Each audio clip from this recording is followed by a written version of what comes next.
All that time up there. It's made him think crazy things. Like the fact that I'm gonna give him 18 coins. Won't happen. Not happening. Doesn't matter how many coins I have. 18 is too many. 3 is too many, honestly. You know what? Now that I think about it, 2, also too many.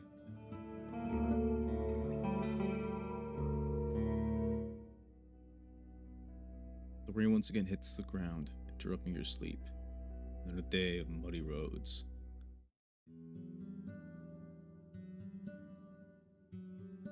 Alright. Let's see what we can be up to.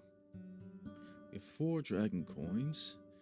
I'll offer my services to the guards to see what they want. Escorting the foragers, I can do that.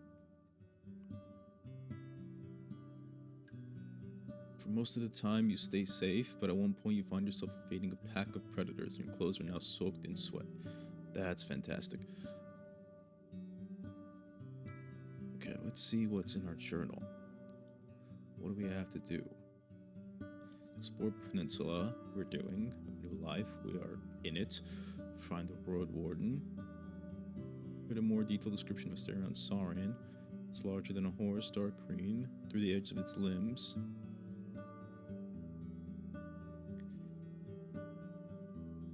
So we went through thickets. Stern was last seen in White Marshes. Although I think we needed to go to one of the other villages. Creeks. Claims that the people from Creeks, a hunting village in the far north, have some issues with maintaining their roads. Right. If you need help maintaining the roads, they might be needing a sickle. Fallen tree. This is attacked by highwaymen. To find out who those people are and hopefully save them if they're still alive. Glacia is banned. According to Pelt's innkeep, Glacia and her band have been broken the truce with the local villages. Tyus won't answer my questions till I learn more about the raids. I'm going White Marshes, Gale Rocks, and Creeks. Matchmaking. I have to go find someone for Timo. Recruit a hunter. I spoke with Aristos and to learn more about Aristos.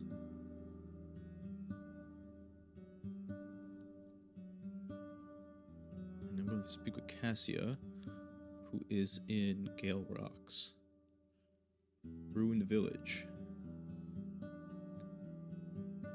Still don't really know what happened there. There's a group of goblins that need to be taken out. Supporter of Howler's Den. The mayor of Howler's Dell is willing to discuss trade and tax deals with Hoplavin in exchange for helping her neighbors. I receive a letter with her offer. Helping her neighbors. I did just help. The trader, Akakios. Plus, I need to find out information about Aristos. Maybe I'll go see Tyus. The swamp altar. I found an altar in the swamps, which seems to be somehow connected to the tree roots that surround it. Right. Probably shouldn't bring that up. It's all too much. At least about how I cut it. Escort the scavenger. Alright, this is complete. Okay. So, it's too late to ask for... It is?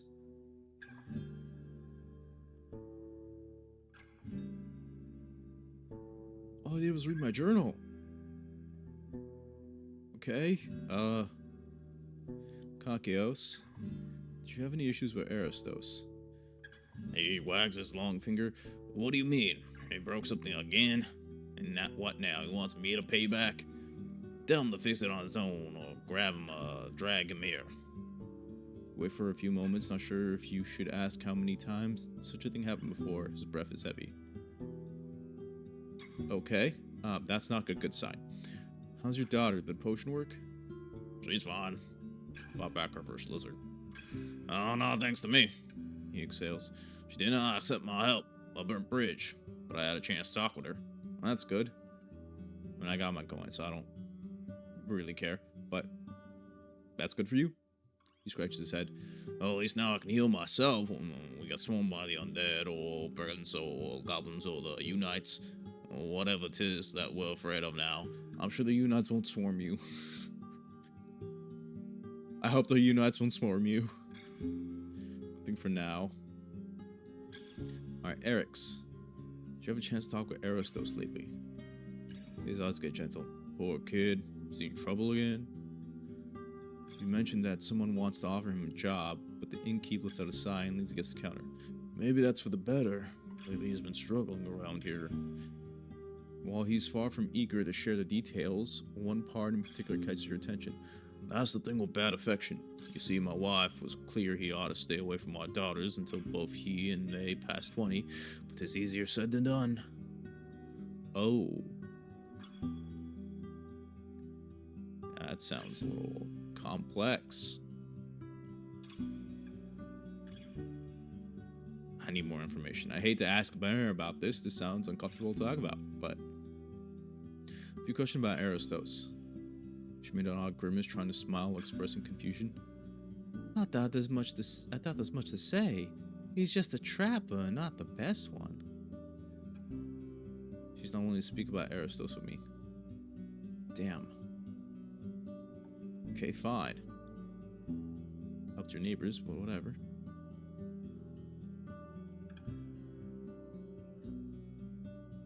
If I have time, go pelt in the north, trying to make some coin.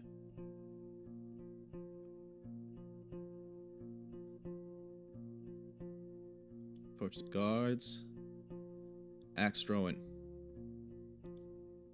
Ah, what? She raises her fist and nods to the spectators, who chuckle at her cheeky pride. If you give her your coin, she looks you in the eyes with a smile. Stop it. Stop smiling at me. Not happy. Okay, go to the well, wash my shell. That rhymed.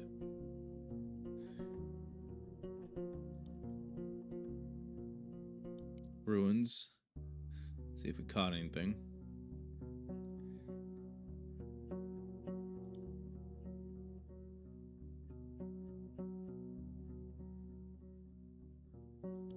Oh, I forgot to set it up the first time. Okay, well, damn. Traveling it is. It's too late to explore an unfamiliar area. Is it already? Oh, time passes so fast. I mean, how is this unfamiliar, but this isn't? I guess it takes more time to get there. The path is clear in a way. The pebbler is nowhere in sight, but the road is covered with leaves and broken branches. The only fruit-bearing trees are growing right on the sides of the road, surely planted there by humans. There's a sizable amount of fruits and leaves the monster may chew on, so it may return any day now. Who knows, maybe it won't be back. I could get rid of these fruits so it won't come back. It's already almost dusk. That's not a good sign. A corridor of pruned trees leads you to a steep ascent. Behind them grows a peaceful meadow, filled with flowers and crickets, and the humming of a waterfall. On the beaten path, you spot no footprints or wheel trails, but there's smoke on the horizon. Okay. Smelly magenta on a rope. Pastures and fields are spread over an unnatural plateau. Humans must have been carving in the hills for generations, covering it with soil brought here in buckets and wagons. Among the weeds and tall grasses, you spot rotting tools and a tunic. Pastures overgrowing and so are the fields. Some of the oats are ready for harvest, and yet aren't harvested. Something goes wrong. I repair my axe. The locked gate is taller than a troll, and you can't imagine climbing up the massive wall. For a moment, you follow the path to the edge of the cliff. The roaring ocean is more than 100 feet below you. This is the ocean. Spot no one looking at you from the watchtower. No patrols of archers. The wall is occupied by black and blue birds of various types. Return to the gate and focus on the sounds. There are a few screaming ibexes, a young boy crying. So there are people in there. What's going on? Knock on the gate with the handle of my weapon. The thudding scares away the birds. They crawl loudly, starting to a cacophony of throats and flapping wings. After a minute, maybe a minute, you hear a bronze plate scratching against the wood as someone reveals the peephole. A strict female voice stops you from moving closer. Traveler, old Pagos is secluding, for it has been smitten by a deadly plague. Be gone before you get sick. Oh, okay, so this is old Pagos. That's right. Do you need any help? I'm the new Roadwarden. Your Roadwarden in, I can handle a sore throat. No, that's probably not best. Introduce myself. Then keep your distance. I'm a Roadwarden. Need to stay healthy. I nod toward the people and stay back from a distance. I introduce myself. Oh, it's probably best. You look into the young brown eyes that match the skin of the black-haired owner. While the woman looks like a southerner, she has a strong local accent. She follows you cautiously, without blinking, like a fighter waiting to strike. Salutations, Warden, and you're right to be afraid. We parted with a dozen souls already. Others are spending their days sleeping, screaming from nightmares. You hear more footsteps gathering near the entrance. The monks in the north are masters of spell and potions, guided by the Rife themselves, yet even they can't help us. May them be blessed, for they look after our ill. A weak voice of the elder chips in. The woman continues. You won't find shelter here. We ought not drown or other tribes with us, such is our duty. Pause. Even if they would not show us their such kindness. Why wouldn't they show you kindness? Before I go, would you answer any few questions? Ask, but there's not much we can do for you. We see no one, we travel nowhere. We were born on this hill and will die here. A few breaths, your eyes get kinder. I'm Tertia. If you bring any news, I'll take them to the council. Well, that's mighty kind of you to introduce yourself. I don't usually get that.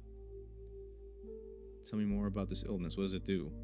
She glances at someone or something that stands to her right. It lasts a long time, even those who seem to avoid death remain weak for days. There are fevers, headaches, red faces, red eyes, and rash.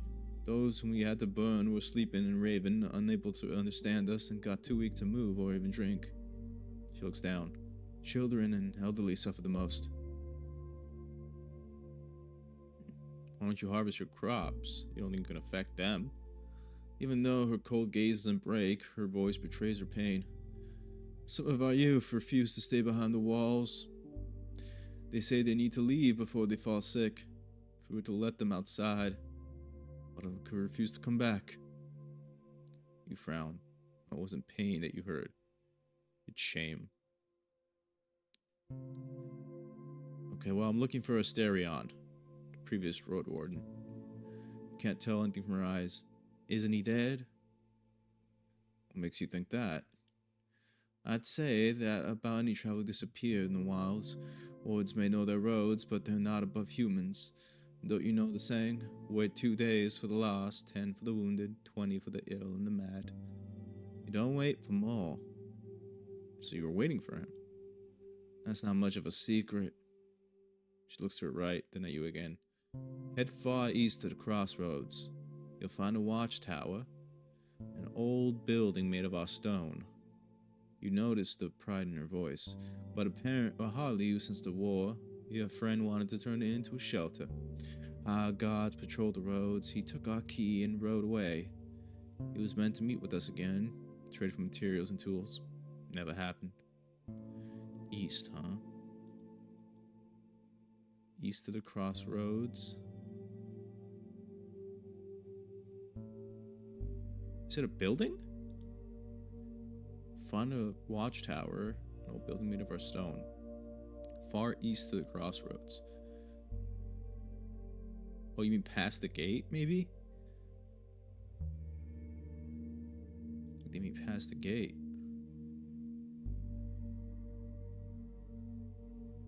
Okay, well, any idea who else could have such a key? Before it was completed, the builders were spending the rainy days in the coastal village in the far north. Gale Rocks, it's called. Ask there. Can you get a key at Gale Rocks? Have you ever met Aristos? She speaks slowly. Remind me who that is? After your brief description, she still needs to ask someone for advice. I believe he was here, yes, but soon left to ask the monks for their guidance. Rather unusual. The voice gets cold. For a pagan? Why is that? Which way would you take if you were to travel to the watchtower? Yeah, I need probably directions. The northern route, most likely. There's more tribes there. But the eastern road is dangerous, no matter from which way you're going to enter it. If you care about time, she hesitates. You could check on the gate. Though opening it on your own may not be easy. It used to be that our gods were keeping it open for the travelers, but the last one that we sent away, Quintus, is either dead or seeking refuge in another village. Yeah, I already met Quintus, so you don't have to worry about that. Still behind the gate, you'll find the shortcut. It's a dangerous path, but your palfrey may just be fast enough to get you to the other end, so the northern path is safer. You ask her what she can tell you about this gatekeeper, and she gives you a warm look. He may not be not of the sharpest wits, but he's loyal to his duty and returns kindness with kindness, like we all should. Yeah, I meant Quintus. He's doing fine, all things considered. So he's still with us. The voice rings with enthusiasm. She asks about his well-being, reacting to your story with a mixture of worry and joy. I'm sorry to hear about his nose. I hope he knows that he's doing what he's doing in this position. I would just look for work in Hallersdale or ask for help from his friends at Pelt. Yeah, I don't think he wants to look for work at Hallersdale. But he is getting help from friends at Pelt. Were you bothered by any bandits in recent seasons? Not in years, Warden. They did attack us on the road once before, but their little pack won't come here. Her first tone is gentle, but after she blinks twice, it turns solemn. Or they would face our anger. Our walls fear only dragons. Our blades are made of steel. Well, I would be concerned if they were made of stone. You have anything for sale? Maybe food rations? That's probably not best. Don't you want to ask the other villagers for help? I think they've already Why don't you want to ask the other villagers for help? There's no love between us and them. We don't share drinks, swords, or dances. If it weren't for marriages, our children would never see each other, and if it wasn't for trade, we could just as well live on a mountain peak. They need a stone, we need fishes and salt from Gale Rocks, game meat from creeks, and a grain from Hallersdale, but all of them are harpies. Wait, you have grain here, don't you? Led by greed and lust, the same ills that wounded our grandparents. She hesitates and looks to her left. Still, the wicked souls of white marshes are even more burrowed in shadows. Sounds like you hold a grudge against them. Takes a deep breath. Yet I won't spread any rumors. As much as it saddens me, they need us to survive and we need them. You're even stranger to us than they are. Fair, I got a lot out of you. Then, I guess I would usually expect from the other villagers. People from the other tribes are looking for spouses. I'm not gonna get a spouse from here. Are you kidding me? Yeah. I have an hour 45 left. Anyway, it was nice meeting you. I would say let me know if you need anything, but I guess I'll just check in every once in a while. I have no time to head to Hallersdale. First, you open the gate, swift dismount. Guard approaches you, ready to take your mount stable. Welcome, Leto. How's the outside world for you? We gossip for a bit. The curious locals gather around to take part in your conversation. Recently, the fresh cheese spoiled very quickly. Maybe there's a new evil spirit around. To the village. Sorry, stable master. I'm running low again. Scowls at you but points at the empty bucket. You wander through the village. A field worker walks by you, coughing loudly as he tries to open his water skin. Two men in light clothing are carrying a wooden log, insulting each other in friendly banter. Alright. Ah, that's gonna suck. At least I have food rations.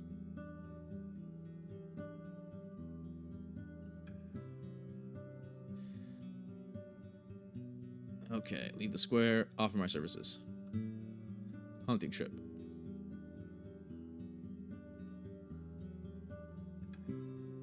Phew, at least I got some coin. Though, that's not good. Go to Bion. I can ask her about Aerostos. She doesn't stop her work better than I know you. Why are you like this? Need your services.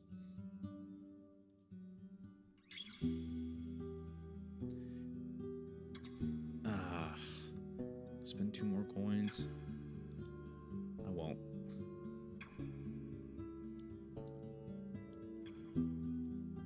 Yeah, good luck. Whatever that you're doing.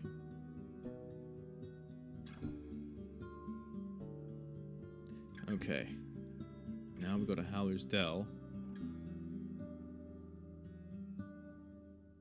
Oh, we're in Howler's Dell. We go to the ruins. Check for food.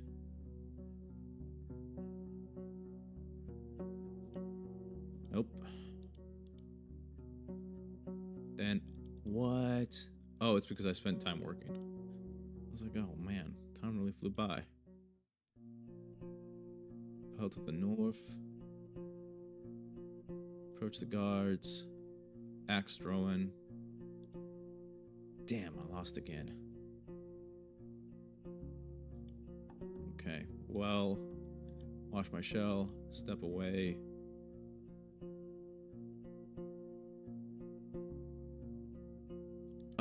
Let's see if we can get any food from the innkeeper. Any leftovers? Phew!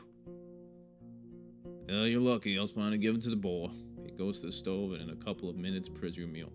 Here, you see a bowl of simple gruel and a mug of ale. While you're eating, he asks if you need anything else. Yeah, it brings sad news from old Pagos. The villagers were stricken by a plague. He sighs and puts his muscled arm on his head, then asks you about the state of the village and the symptoms you know of. After a short conversation, he observes the counter. I was planning to get in touch with those stonecutters. Thank you for bringing me the news. Let's hope they can make it until spring. Right. Can I ask you about Aristos? Alla told me she'd like to learn more about Aristos and Cassia, true, but I don't know much about either. The locals don't enjoy bad-mouthing their neighbors in front of strangers, I've noticed. It may be easier to ask someone from the outside, okay? Well, I think that's it. Travel.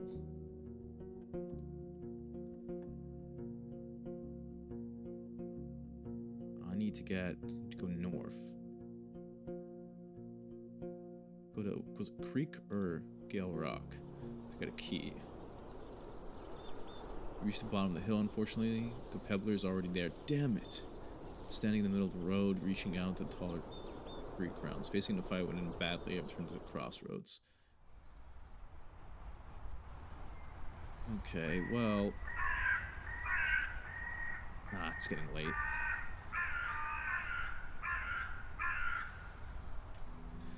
Howlersdale it is.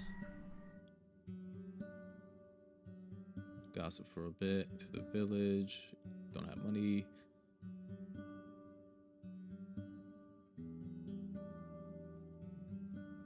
The main square. What's happening in the main square? Anything happening? No? Alright. Go to sleep then, I guess.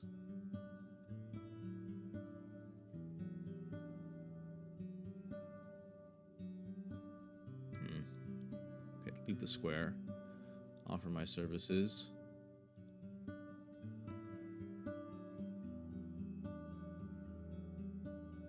Didn't do much, but looks like I did get 30.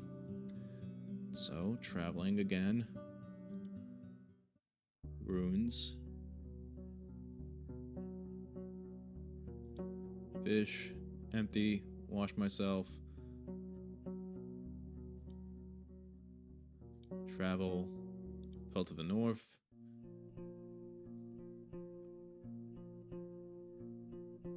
Approach the guards. Axe throwing. How am I losing?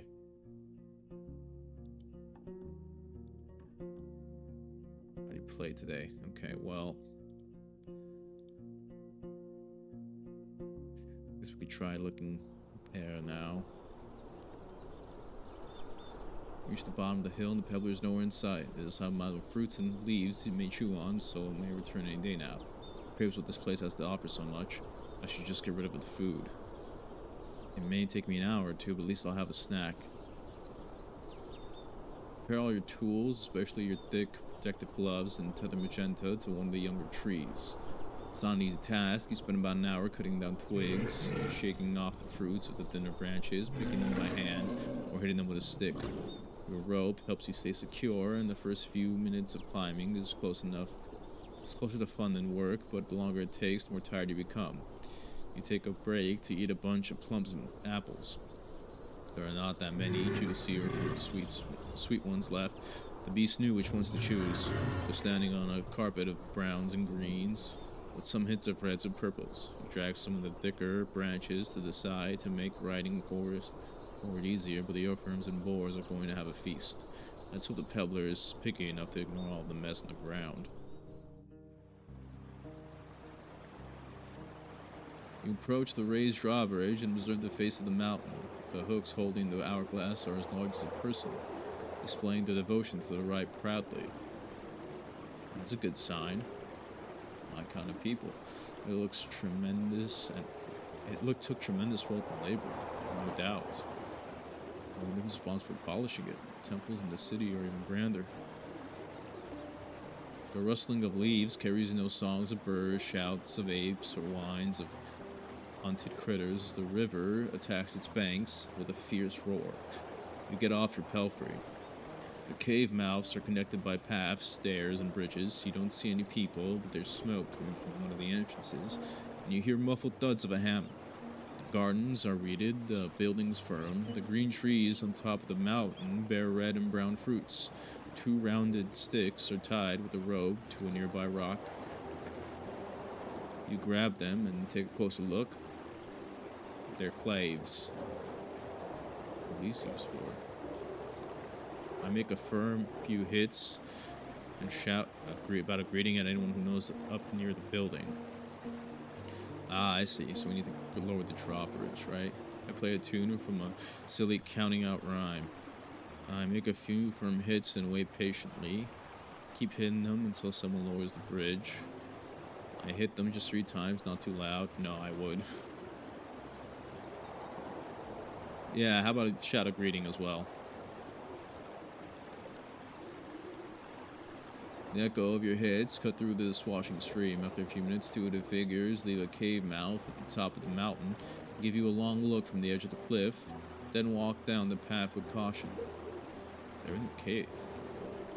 You smile and wave to them before they disappear behind the buildings, which are made of bricks, not logs, and are covered with tiles instead of thatch.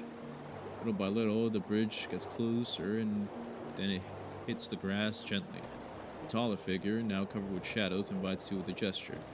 I lead Magenta inside. Greetings! And greetings to you. He hesitates, his voice is hoarse but sonorous. Salutations to thou, traveler. Thou? Whoa. That's a little too friendly. We barely know each other. He puts his bandaged hand on his waist. Wright's Haven. I haven't heard about this. The greeters take off their hoods. They wear brown, dark, simple, worn robes and ropes instead of belts. Is this a monastery? There's no jewelry or ornaments, just small bags made of fabric on their shoulders. Oh, these are the monks. That's right. The larger shell belongs to a strong barefoot. That's why. They were confused about. You can find about Aristos here. Barefoot. The larger shell belongs to a strong barefoot man in his 50s. Despite having no weapon, his eyes are audacious and could belong to a mussel standing in the door of a harbor tavern. His wrinkles are subtle, but there are only a few tufts of gray hair left on his greasy head. His skin is pale, covered with liver spots, though at a closer look, you realize a few of them are just stains left by ink. Look at the second monk. The girl is about 14, with unsightly acne on her forehead and a robe that brushes the ground whenever she takes a step. I remember those days. I don't miss them. Her black hair is tied with a humble ponytail. She observes your horse curiously, cocking her head to his side, but once he catches your look, she meets your eyes boldly, raising her chin as if to challenge you. To be young again. Thy mount is free to help itself with hay and water. We'll wait outside. Thou canst stay here for now, but leave before the night. The plague is nearby. The struggle ahead. I see. You're trying to hide your accent. While they indeed leave. Did no one tell you that was informal? It's you. It's you. You is the formal. That was informal. You ever find yourself in the city? Well, it used to be that you could only call noble to you, but that I think has relaxed since then. Now it's more of a formal, informal thing. Back then, if you call the person you, there's stories about your head getting chopped off, but things have relaxed since then. Anyway, while they indeed leave the room, their trust only goes so far. They observe you through the open door. The building is a single storeroom filled with crates and barrels, a stack of firewood, and another one of bricks, a pile of straw, a chest, 2 wheelbarrows, and finally the racks, shelves, tools, clothing, and utensils. The light comes from the open gates, accompanied by the shaped draft. I took the magenta near the water trough and joined the monks. The lack of walls makes you feel exposed. A few pairs of eyes observe you from the paths above you, while others either climb to the very top or approach the unremarkable vegetable beds. Most of the dwellers wear hoods, and all of them wear similar worn robes. A chilling wind touches your neck. Not afraid of some wind. Yeah. They keep their distance. The man greets you by raising his open palm, wrapped with bandages that disappear underneath his sleeve. His lips form something between a sneer and a smile. What brings thee here? Art thou a go-between? The girl keeps an eye on your axe and occasionally glances at your boot, the one that hides a knife. Oh, she's good. I'm Leto, the new Roadwarden. Good. Well, the roads need their wardens, and folks need their roads. But there are none behind this mountain, and we take care of the one that you've just crossed. Yet, thou dost not need to bother. Thy services are not required. You're just as free to wait. But where's the man with the red beard? There isn't enough work here for the 2 of you. Stereon. I was hoping to find them. I'm sorry to disappoint thee. He rubs a silver spot in his hand. But he hasn't been here in months. We hardly have visitors, different than our friends from Old Pagos. We don't invite the outside world, and we don't care much for it. Hast thou checked in Pelt of the North, on the Southern Road? He's wounded. It's a safe shelter, I've heard. The girl scratches the ground with her boot, though it remains hidden underneath her robe. The man looks at her with amusement. Looks like Decima here is eager to return to her duties. I'm Ailey, but I'll not shake thy hand. One of us could carry the plague in our flesh. Who can know? Who can tell? What brings thee to our monastery? I mean, that's probably safe. I did just pass by Old Pagos. Is there nothing you can do about the plague that has beset Old Pagos? Right. I mean, I guess they're monks, not gods. Well, his cough doesn't help his horse throat. We don't understand what makes it grow. We put to use all the ingredients we found, brewed as many potions and balms as we could, and they worked for one afternoon. Then, people once again fell ill. Who can tell where the sickness dwells? A powerful healer could get rid of it once and for all with a single spell, but no follower of the Riot in the North carries such talents. No follower of the Rife, you say, huh? Maybe it's time for someone to enter the village and look for the source. It's dangerous. I'll seek a great healer then. Could it be Rife's punishment? Who knows? Well, let me know if there's something I can do. You know, I'll pass you, thy offer to the prelate. Thank thee. Okay, well, what can you tell me about Asterion? Let me think.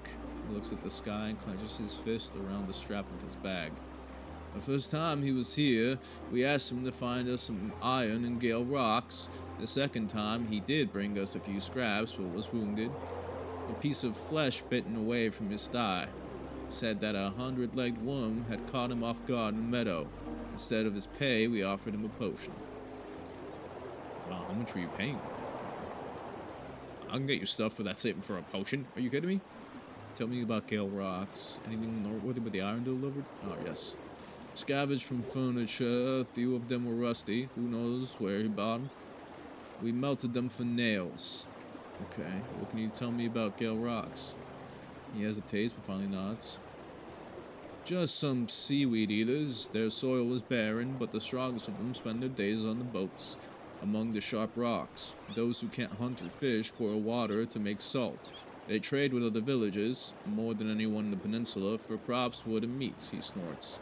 But they're weak folk, weak and angry, like a wolf beaten and kicked from a pup. Loud, ready to bite, but all it takes for someone to raise their hand and they jumped away in whimpers. Interesting. Okay, I'll keep that in mind. Like he lets go of his bag. At least they follow Wright's teachings. That's also good to know. Right. I was trying to learn more about Arostos. I heard he came to you for help. I can a lot, but should not. He's a troubled soul. You ask a few more questions, unable to shatter his patience, and the monk thinks about his words carefully. He saw us as alchemists, not Wright's followers. His heart craves someone it can't have, and he begged us for a remedy. But there's no potion that can cut such ties, only time. Okay, well, it sounds like Arostos is just dealing with some problems a young man usually deals with, you know?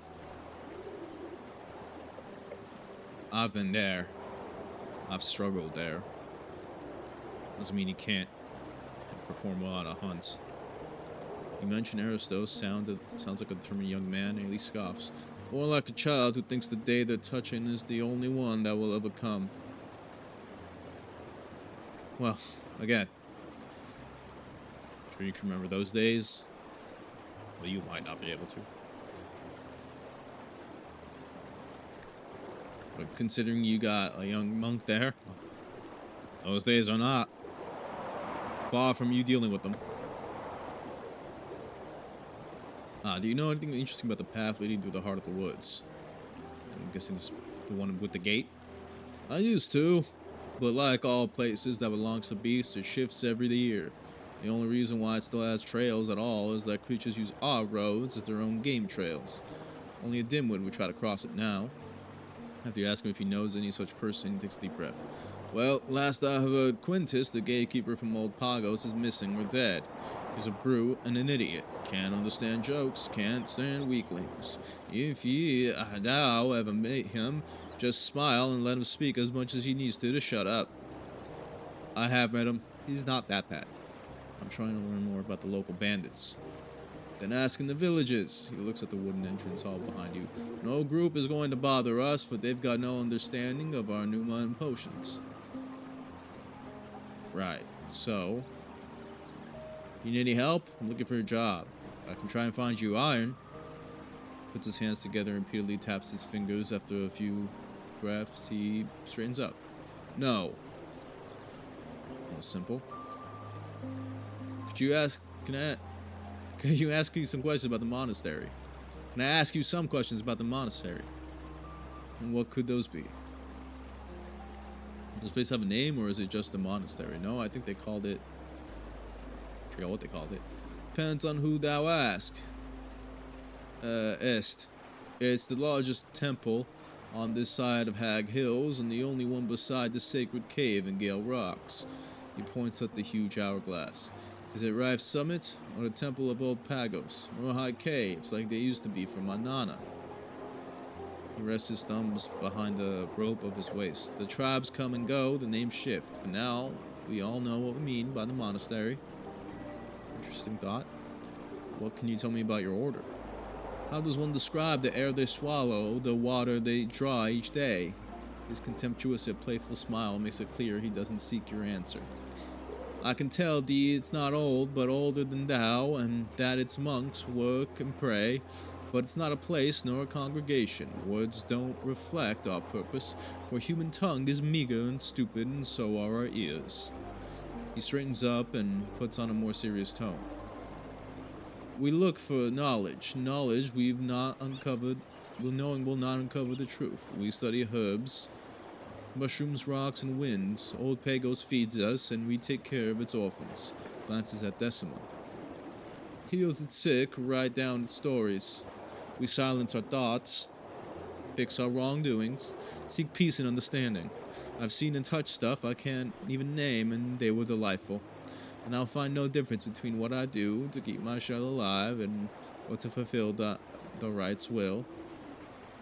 An old woman, holding her hood, who leans forward while walking, exits one of the caves and walks along the rock face from time to time, stopping in place to watch the garden. The scars of her face can't distort her kind smile. Does this place have a leader of sorts? Would that be you? Crosses his arms and takes a look at the cave mouth behind him, then gives you a harsh look. If our prelate was willing to see thee, they'd let thee know. Okay. Willing to prove that I'm trustworthy, can't spare a few villagers a few moments. No, I'm sure they just don't trust me. But I can prove that I am trustworthy, considering I'm going to be here for some time. We'll see. Maybe. Okay, well, can you tell me about your fate? Takes a deep breath, puts on a hood, and closes his eyes. His voice, while still hoarse, becomes monotone, like a scribe reading a list of the dead. Oh, okay, I just wanted to, like, see... I thought he would like talking about his fate, not go into a monotribe. The right is the greatest of souls, the wall of light that protects humankind, the life after death. Those who follow their teachings will abandon their shells. To follow means to guard right's tribe and help it grow in strength and peace. To achieve this goal, one needs to learn and to accept the creation and its nature. This allows us to shape matter, souls, and pneuma without turning them against us. To be a monk means to find freedom in right's tablets, to abandon one's ambitions. I serve right's will, I let it build my salvation, I prepare the tribes for their end. Takes off the hood again for the first time, you see true gentleness in his eyes. May these words be carried with your blood, so be it. Alright, so be it. He smiles and adjusts his robe. Yes, may they be written on my soul. Okay, well, how does one become a monk? I'm guessing you don't just have to find orphans, right? Lets out an amused grunt and clasps his hands together. When one needs to join an order, they find a way. It's not aught thou wantest, but a stuff that happens to thee. Okay, well, give me an example. Oh, I don't know. Abandon thy past. Throw thy pet down the cliff and pray. You don't find even a hint of playfulness in his voice. After a long pause, he carries on. Okay. You're kidding about that one, right? I'd like to learn some knowledge about the peninsula. I'm sure you have a lot. No, he sighs. The Horde protects what it knows, and we seek no wealth. Remind him of your trade, and he responds with annoyance. Knowledge builds and destroys the cities we eat. He points at two monks who are seeking snails among the garden patches. Are responsible for what we bring from our journey. A blacksmith is a judge by the depths of their swords, but they are and seldom scoundrels. I just try to keep myself safe. You just call me a scoundrel? I use what I learned to protect other people.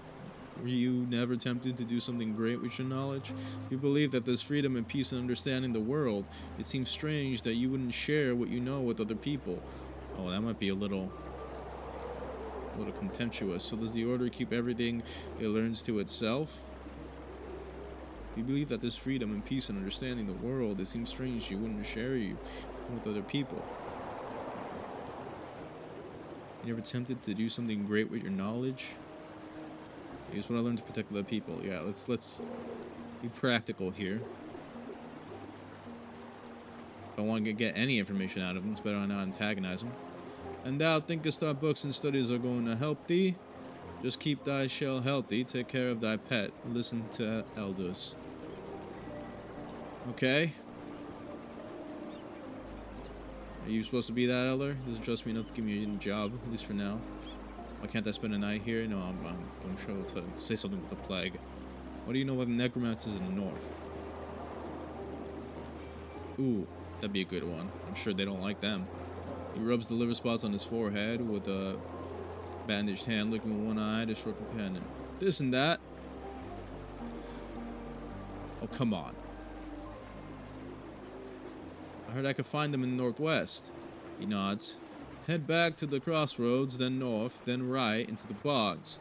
There you'll find white marshes. The tribe used to forage and gather peat, but now it follows Orenthius, their priest. Who knows, maybe he's the reason why so many travelers disappeared on the roads. Is he? Is that what you're suggesting? Decima scratches the ground with her boot, humming a tune, but Aelia tells her to shut up. He carries on with sudden anger. The story is as old as the rites tablets. Tribes look at monsters and ask themselves, how can we use them? The bride pushes them into their own fall. They turn the innocent, they hurt the innocent, then vanish in flames, or awaken as empty ones. Okay, well, you don't seem to like Orenthius much. Do you have any thoughts on him? He's never been here. He's locked in the hut, a prisoner of his own conscience, speaking to his tribe as to children. Could there be a darker joke? A necromancer who calls himself a prophet? As he snorts, Decima puts on a wide grin. What next? An emperor bathing in blood? No follower of the right could survive such a fall. He was a follower of Rife. What's your stance in necromancy? I'm assuming you don't like it as a follower of the Rife, as I myself am. Pulls his finger, gathering his thoughts. My stance? I don't need one. I trust the Rife. The dead makers must be weeded out. Their power brings only fogs. One may think the spellcaster is in control of the shells, but once they lose their breath, the dead are freed, searching for blood. Humans will never control the dead. Ain't that the truth? How does one deal with the undead, or necromancers? Well, well. Is it a single corpse, a squad, an army? Thou needest to learn how shrewd the enemy is. Can it sense thy presence? Can it use a bow or spells? Can it sense my presence? As long as thou art alone, it's always better to run. The older empty ones, even more so, those that weren't awoken by the fogs, are cunning, human-like, but with cruelty hast never seen. Interesting. Older empty one, huh? What about white marshes, like before the priest's arrival? Far from lovely. He smirks often so that his eyes grow worried. It's been struggling for years, with food, children, the beasts of the bogs, the traders. They were strangers to us, even in the old days, when they used to join old Pagos in their pagan feasts. He looks at Decima, who listens to his tale curiously. But then the monks arrive, and that bridge went down with flames. When the missionaries reached the bogs during the years of war, there were already some wounds that could never be sealed, not even by a shared prayer. Interesting. Alright, well, would you like to barter? Not today, not before the spring. Our order uses every bottle we make to help the sick from old Pagos, as well as to protect ourselves. Well, I could bring you dragon boards or something that doesn't grow in the mountains. He looks at the steel hourglass hanging from the wall. Taste, softness, tools of murder. We shall crave not. One thing we lack are delicacies we could afford to the sick and the weak, but thou wilt not find such a thing in this sad land. Delicacies, huh? Well, if I find any, I'll make sure to stop by.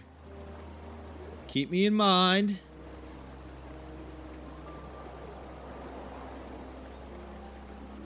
I guess now we'll just travel back to Halver's Dell.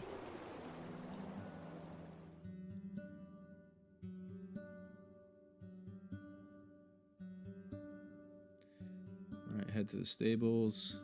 Broke. Main square. Sleep. I'm hungry. I can't sleep if I'm hungry, I'm guessing. The shiver wakes you up. You open the window and see the dense fog covering Howler's Creek, spreading like milk throughout the entire village.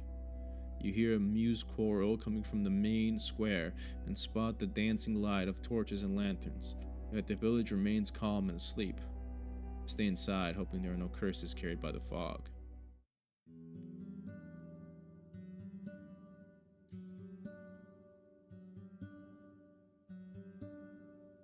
I should eat something.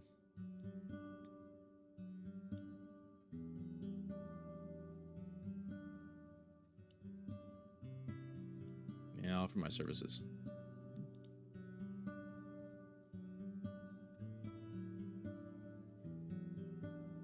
Wasn't much to do. Still got 30. So now we'll travel to the ruins.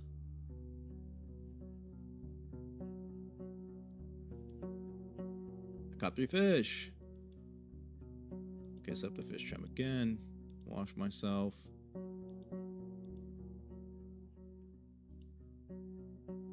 Fell to the north.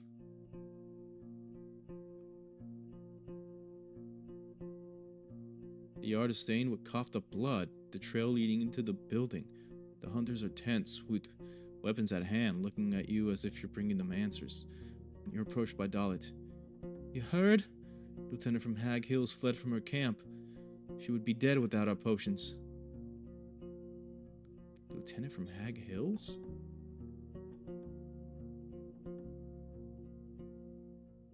Wait, what happened?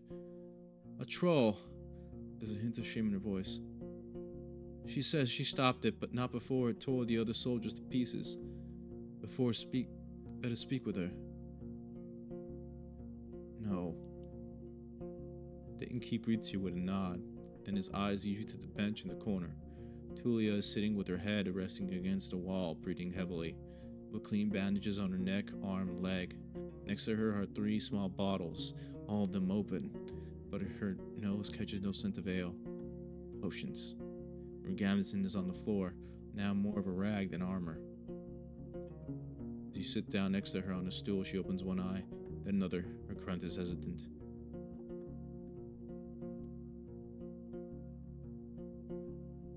No, let's ask.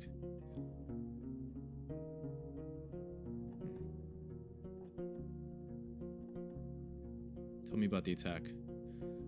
There isn't much to say. It came in the early hours. We threw and shot anything we could at it. After it broke through the gate, I had one last arrow left. My subordinate, her voice is bitter, gave me time to aim, and now he's gone. A lie, I found Asterion.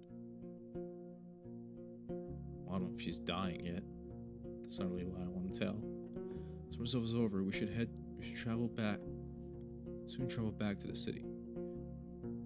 Did you manage to burn the other soldier? Do you still have my... Oh, no, I'm not going to ask that right now. Did you ever enter the road leading through the heart of the woods? Do you have any idea what happened to the ruined village in the west? Have you ever encountered... I've taken a look at the main hall. No, we'll just comfort her. Summer's almost over. She'll soon travel back to the city. She shrugs.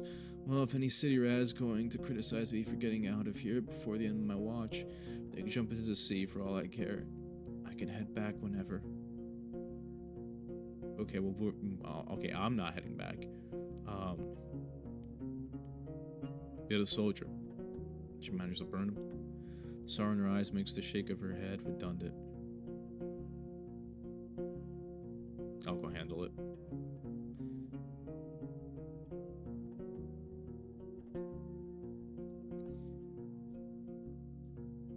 Yeah, let's just leave her alone for now. Approach the guards. I know, okay, I need the... it might sound callous, but I need the coin. How do I keep losing this?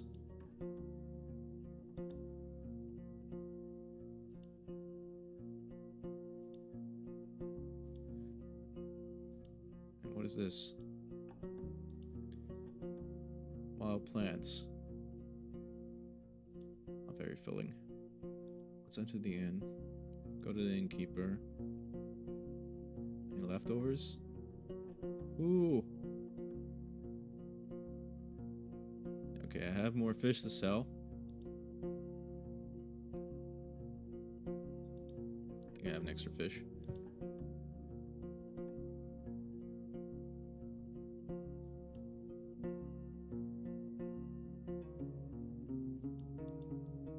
Okay, well, let's go to Tulia's camp. Now I feel guilty. I should have visited her. sooner. Roads covered with paw prints. From time to time, you spot bloodstains spit out by someone with deep wounds. Black carrion eaters are circling ahead above the camp. Damn, still too soon.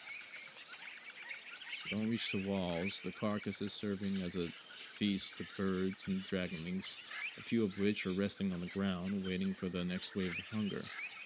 I guess not. One of them gets back on his paws and giving you a warning stare.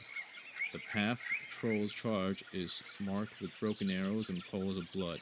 The soldiers fought bravely, but the camp will be of no use until someone arrives here with a wagon and timber. Damn.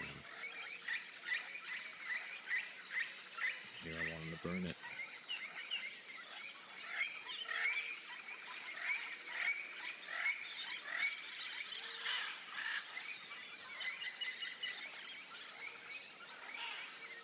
Six hours.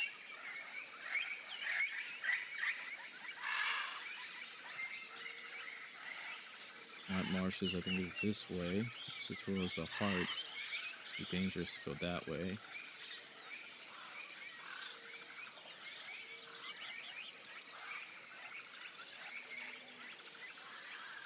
Fowlersdale.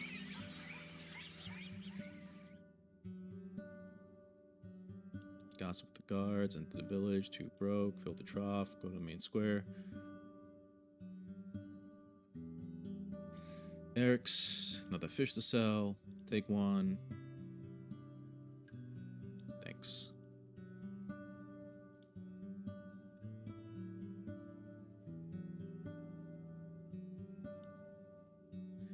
Sleep on a pelt.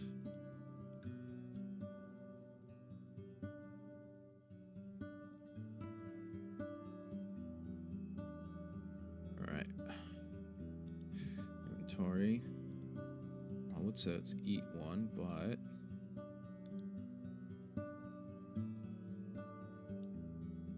let's leave the square. Offer my services.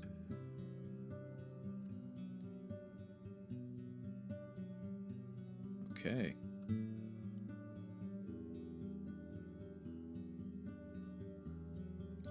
Travel, the ruins,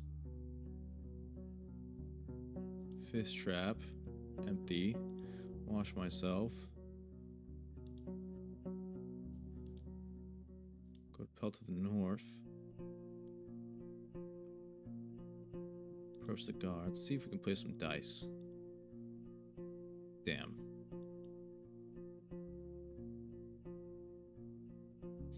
Into the inn, go to the innkeeper, see if they have leftovers. Not today. I should say hi to Tulia.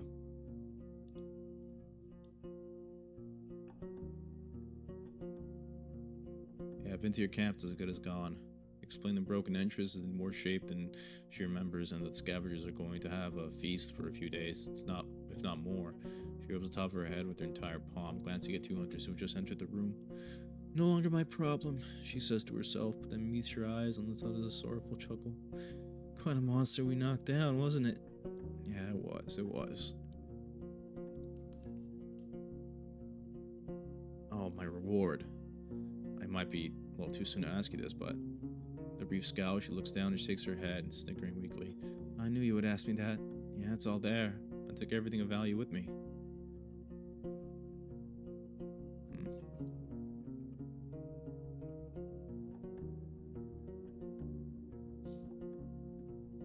Okay. Well, guess I'll go get it after a few days. Yeah, did you ever enter the road leading through the heart of the woods? I was advised not to. Have you seen that huge gate in the west, made of rocks, very tall? We met a guard there named Quinton, maybe? Quintus. Kind soul, but a bit slow. He almost begged us not to enter the woods, so we took the longer route. I see. Okay. Do you have any idea what happened to the ruined village in the west? Nah, there were goblins around the walls, so we never went there. But I was told that the wrath of the herds crushed it. Maybe 10 years ago? If there were any survivors, they're surely gone by now. Maybe they moved to other settlements or left the peninsula. Or they got caught by bandits. About bandits. You ever encountered the bandits in the north? He lets out a sad sigh. So there are the bandits in the woods after all. If I survive long enough to report to someone, I'll be sure to mention it. I should learn more about them first. Okay. Well. Let's go say hi to the armorers. What can they offer? Oh, it's cheaper here. In which case, yes.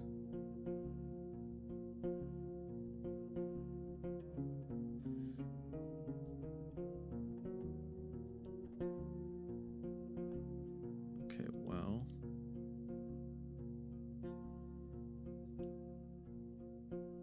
What time is it? Oh man, I spent a whole day here. I won't make it over there. Here's what I'll do.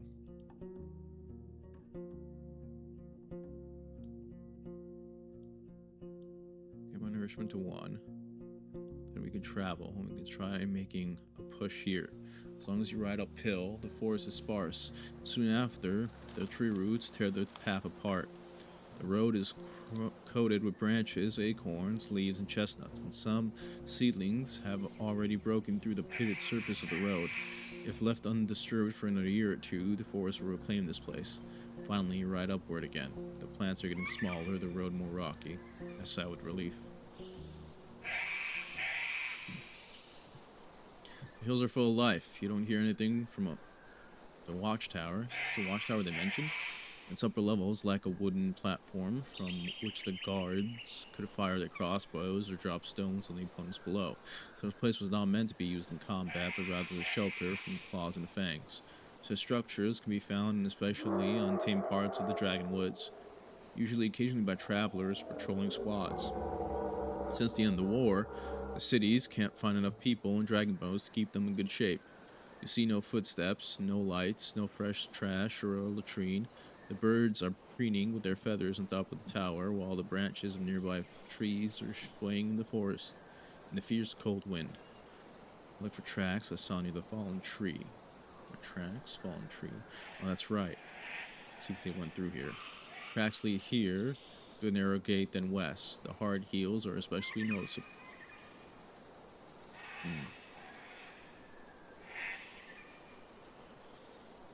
Now, what's at the sign? Oh, hold on. We shouldn't go to the signpost without approaching the entrance. Walk to the gate. Setting up a firm wall in a place like this is a bit unusual. It goes on for no more than 40 feet until it connects with a natural rock face. Such a structure could be found near the city, acting as a checkpoint, at which to stop any travelers to search through their belongings or request a fee. So it's a toll. But in the middle of nowhere, deer and other animals used to running here with no hindrance must have been more than annoyed. A risky investment. You touch the gate, made of a high-quality wood, previously soaked in oil, now mostly wiped off. It was left open, and you don't see any wooden bar that would be used to lock it. Try to move the cold planks, buried in the dried-out mud, but with no luck. It requires some wearing digging. Okay, what about the entrance? Take a look at Magenta. Necessary, you can bow its head and walk inside. This place should be a decent shelter for both of you.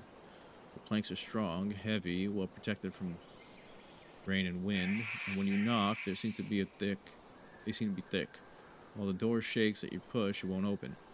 Defensive structures usually have a locking bar on this inner side, but you also see a large keyhole. You walk around the tower, making sure there are no open windows or other entrances. Doesn't look like you can get in without destroying the door, and doing so is going to make a potential entryway for wild creatures.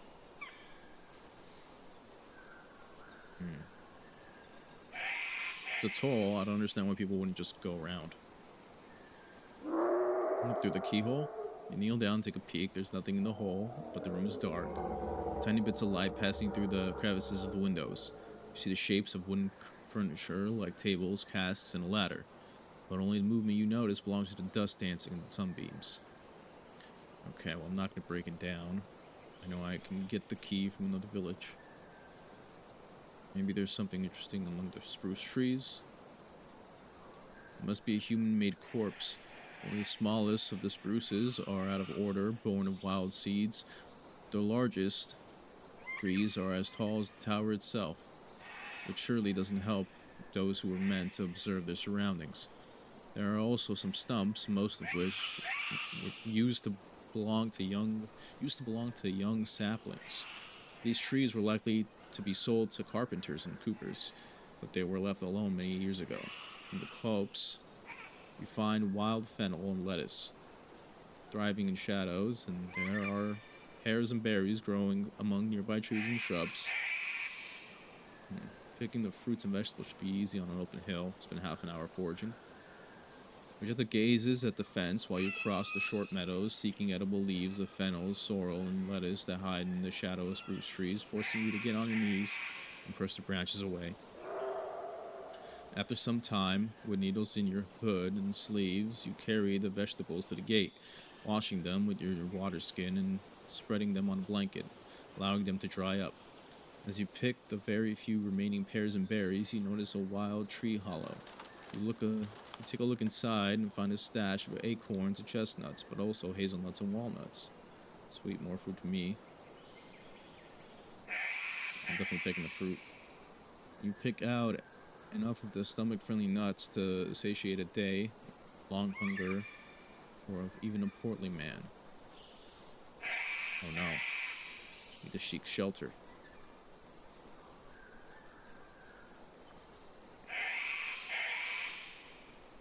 It's dangerous to stay here. You can find the closest shelter up to the north, but the creature of the night is surely going to attack you.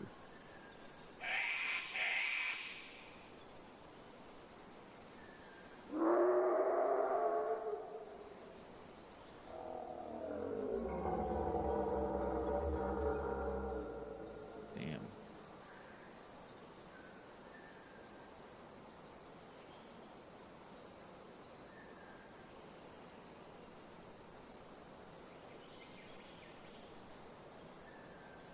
Okay.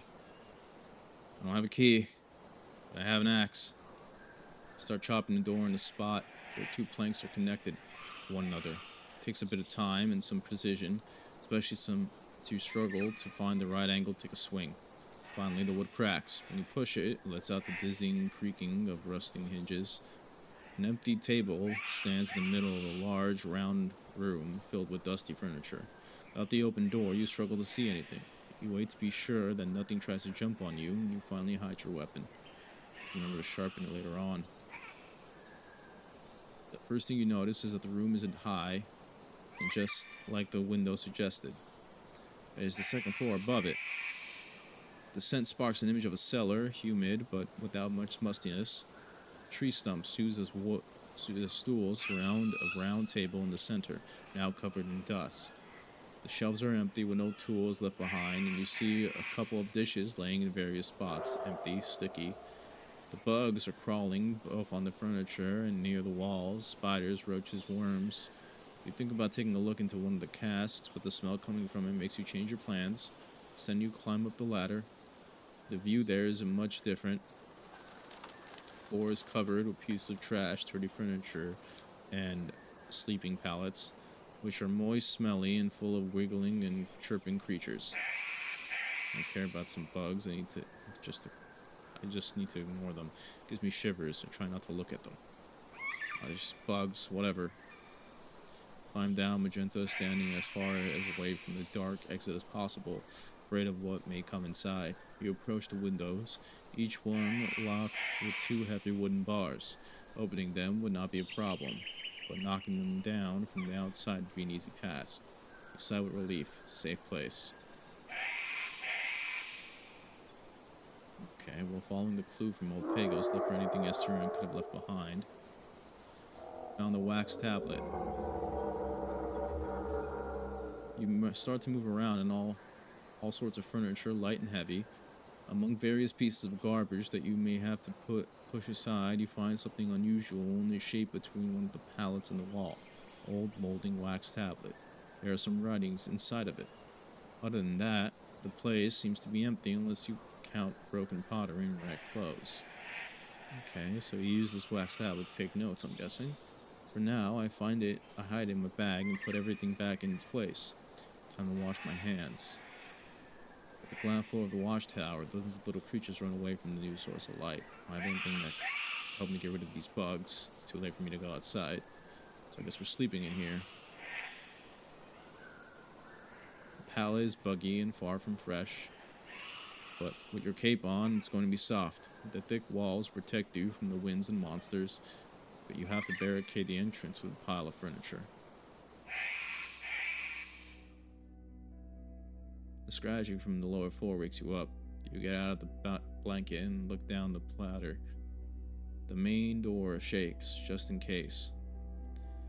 Just open a window and glance outside. A pale, muscular, fried ape tries to open the entrance with massive hands, but to no avail. After it hears the screeching of a shutter, it looks at you with its dead black eyes, then grabs one of the bricks and bounces up, shortening the distance quickly. You lock the window with every bolt and bar it has, just in time to keep the shouting monster away. The ape punches the blanks fiercely, then climbs even higher, looking for another entrance, but is incapable of recognizing the trap door. After a few minutes, you think it gave up. Oh jeez. I breathe a sigh of relief and get back to sleep. Just to be sure, I inspect every window and the main entrance. Let's just be safe. You open your eyes and there's this unpleasant tingling on your cheek. You reach for what it turns out to be a small bug. You throw it away and look around when you see dozens of tiny creatures swarming on the floor and the bed, as well as your blanket, clothes, and bags. You push some of them away, gathering your things. With thoughts still clouded by dreams, you gather your things and look through the bags, removing as many insects, worms, and spiders from them as you can find, just observing you patiently. Unmoved by the commotion, you push away all the furniture that you used to barricade the door, walk your palfrey outside, and allow it to graze on the grass for half an hour. In the meantime, you equip it with your riding set and use the sunlight to double-check your belongings. The thought that no matter how scrupulous you are, you may keep finding new creatures in your food doesn't leave you alone. Ugh. Okay. I guess it's best to take a look at the signpost. The planks and letters are damaged by decades of rain, frost, borers, and gloss. You scratch off some of the moss. There are 3 planks on the signpost, each one pointing in a different direction. The letters don't tell you anything. The plank on the top points both north, south, and north. There are no pictures that would tell you anything more than that. The one beneath it points east, and there's a word written in blue paint. The arrow here looks more like a magic wand. The bottom plank has a picture of a tall tower surrounded by little houses and points west. The wood is covered in red paint, suggesting danger. But there's a tall tower.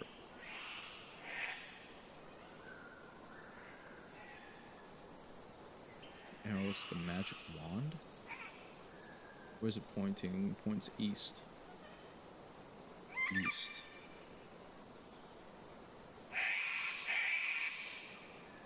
Is that the witch?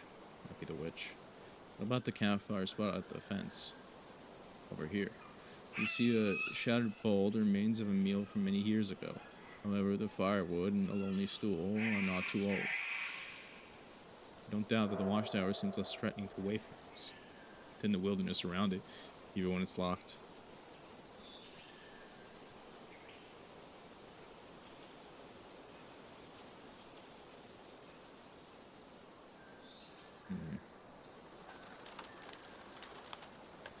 Well, best I go pelt to the north and try to see if I can get some food.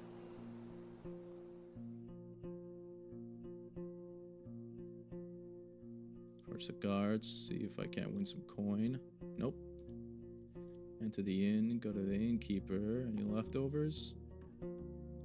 Damn.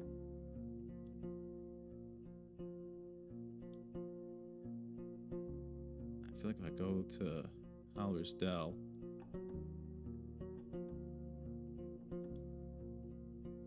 I'm not gonna run into any. I'm gonna have time to work. Might be good to eat a ration. Go to the well, wash my shell. Travel to the ruins. See if there's any fish.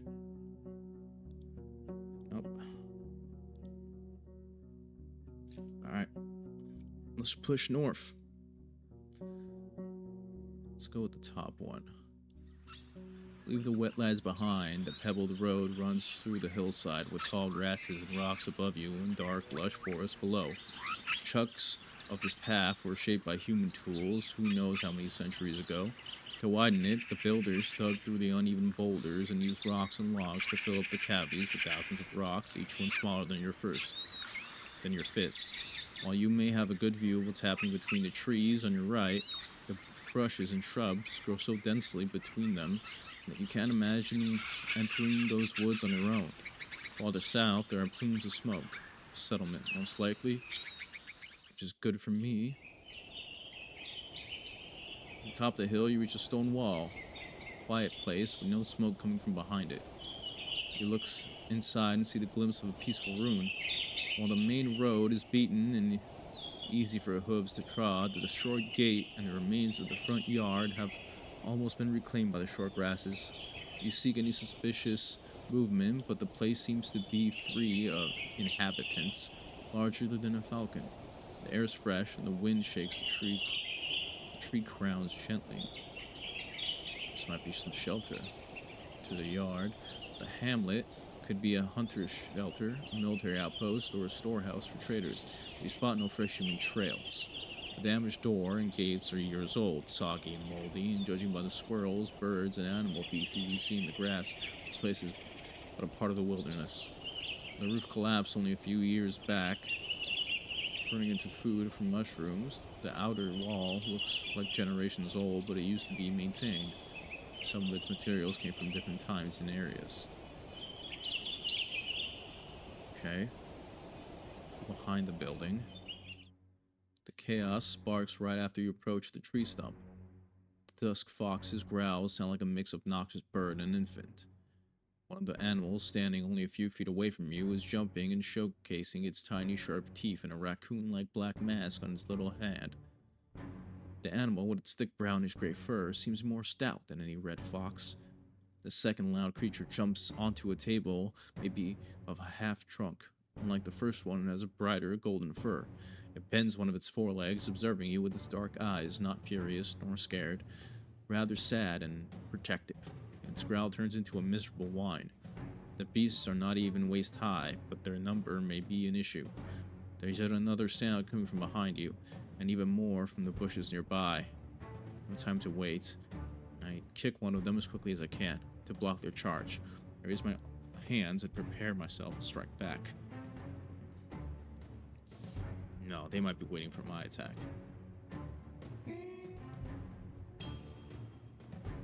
Okay. The beasts are not even waist high, but the number may be an issue. Of course. Should be too hard to dodge their attack. I'll keep myself safe and take a better look at the situation. You take a quick glance and evade the creature in front of you as it tries to bite your leg. Then you take a wide swing to scare away the third large creature. It was standing right behind you, while loud, slumbering on its paws. The noises from the bushes belong to the little pups, most likely harmless, though they are doing their best to imitate their guardians. Okay, let's ignore them, no time to wait. Since the one behind me has already moved back, I run for it.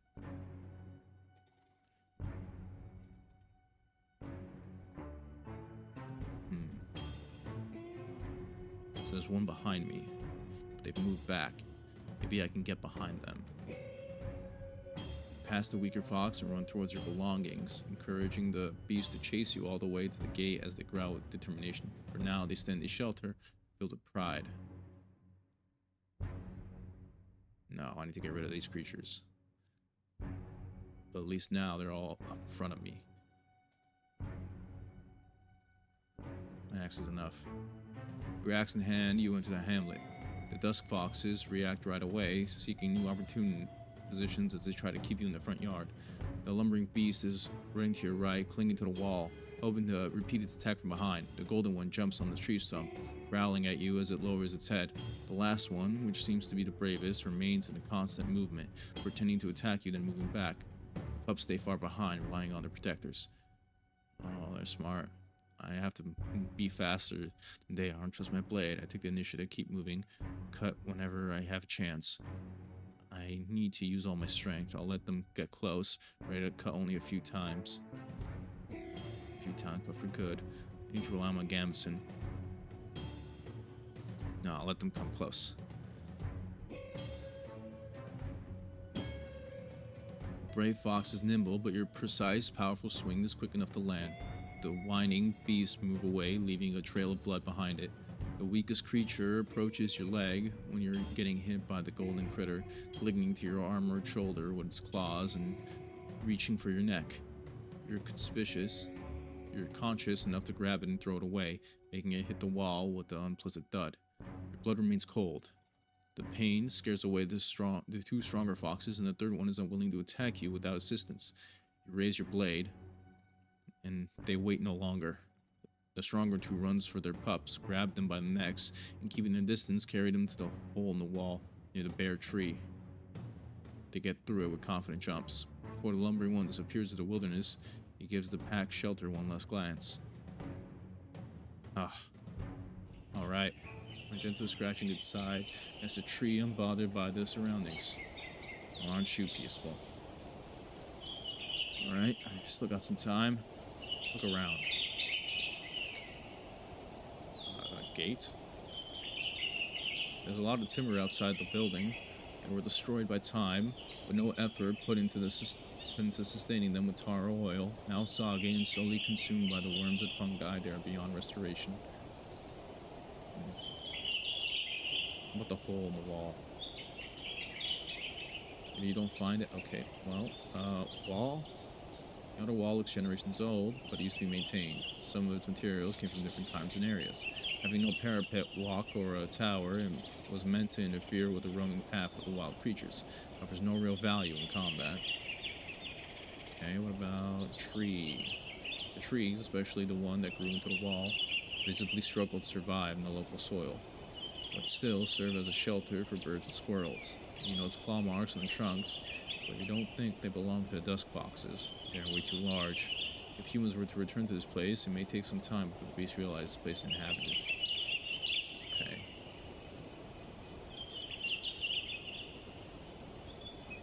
Let's enter the building. It's a simple chamber with no furniture that would explain its purpose. The fireplace is buried beneath the roof. You inspect the walls, made of hundreds of small rocks dressed with a chisel. The trash is heavy from the moisture. You push it into your boot. What starts as a commotion among gray, disoriented bugs. Remove the rubble would take some effort, but for now it looks like there's anything of value left behind. With enough wood, a group of builders could restore this hamlet in just a few days. I got some time, so I can hang around a bit and try and clean up this mess. The task involves a lot of dirt, and you disturb whole armies of ants, worms, and bugs of all shapes and colors, which are feasting on wood, thatch, mushrooms, animal droppings, and one another. Prepare your gloves and some water.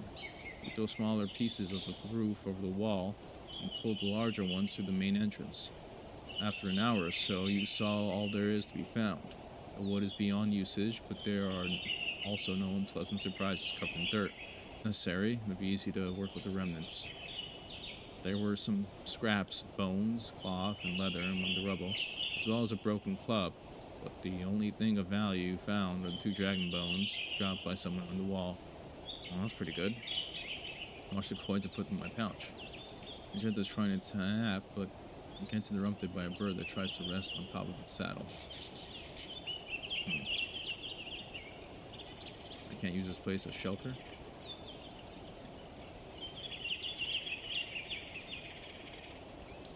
Damn. What if I put shelter? Forest clear, but the wood is beyond usage. If necessary, it would be easy to work with the remains.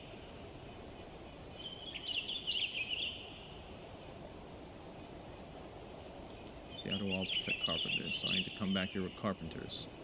Great. So we're trying to get to Howler's Dell. You ride through the open gate and carefully dismount. Some of the locals greet you politely, but they keep their distance. Your clothes, torn and worn, make you look like a vagabond. Yeah, well, I made some mistakes. Okay, well,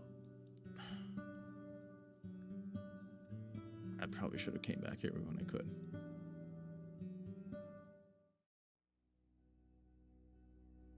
Ah, I should have ate.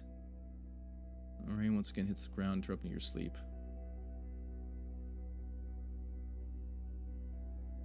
Notice while you undress when your recent wounds is going to leave a mark. I notice it by touch, then see it in the reflection of my blade. A long cut on my cheek. The deep cut in my hand still hurts, especially when I make a fist. I manage to ignore it, but the cut on my leg hurts with every step. The bruise on my stomach look like a night sky. Well, if I notice it while I dress, so I imagine it's under my clothes. Why would I care? It happens to all travelers. Give enough time. Let's just keep it clean. Yeah. You spend. The days are getting even shorter.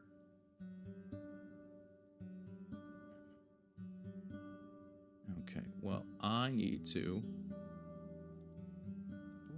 hold on. Go to the innkeeper. How many dragon coins do I have? I have 3.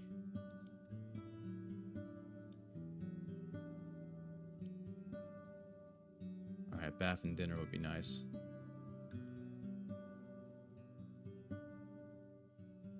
But it isn't necessarily... Nah, you know what? I'll just rest.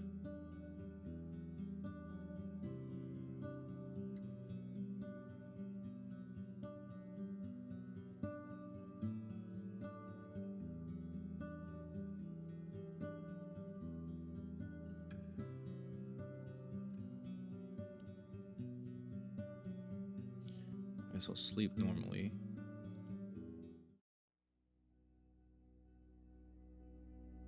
Dark skies don't let go. It's never another night of rainfall. Never a break, huh?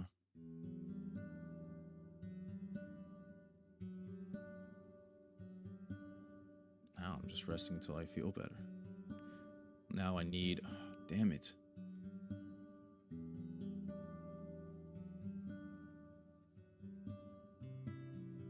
Alright.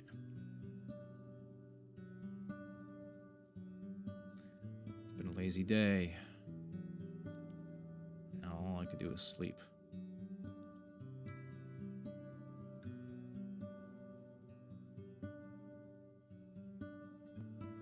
Okay, well, since I'm feeling better, let's go on a hunting trip to make some coin.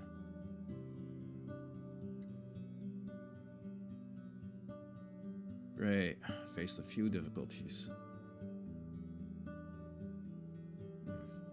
I'm not gonna buy on. I'm not gonna get it repaired there. Are you kidding me? She charged an arm and a leg. 2 arms and 2 legs if she could. Really? Feels like these people are just never gonna trust me. I don't know why that kinda hurts.